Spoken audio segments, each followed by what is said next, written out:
আপনারা মালয়েশিয়া যাবেন, অধীর আগ্রহে বসে আছেন। আসলে মালয়েশিয়া কি খুলছে? খুলে নাই। মানে মালয়েশিয়া শ্রম বাজারটা ধোঁয়াশার মধ্যে রয়ে গেল। কখন খুলবে?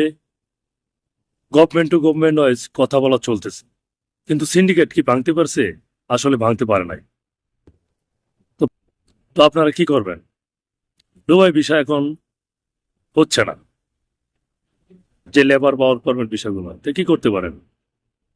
আপনি যদি বিদেশ একান্তই যেতে হয়, দেশে আপনি কোনো কর্মসংস্থান পাচ্ছেন না, তাহলে আপনার বেস্ট চয়েস হতে পারে সৌদি আরবিয়া। বাংলাদেশি পাসপোর্ট হোল্ডারদের এখন মানে 99.9% ভিসা হচ্ছে সৌদি আরব। সৌদি আরব যেতে পারেন। আর মালয়েশিয়া যাদের স্বপ্ন, যাদের বাসনা, তারা মালয়েশিয়া জন্য অপেক্ষা করেন, দেখেন কি হয়। খুললে যেতে পারবেন। আর সৌদি আরব যারা আসতে চাচ্ছেন, কাজ, যে কোনো একটি কাজ শিখে আসলে ভালো থাকতে পারবেন। আর যারা ড্রাইভিং জানেন, তাদের জন্য সৌদি আরব বেস্ট হতে পারে।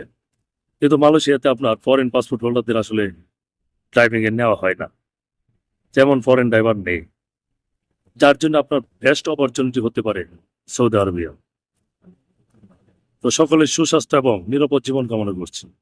Bye bye.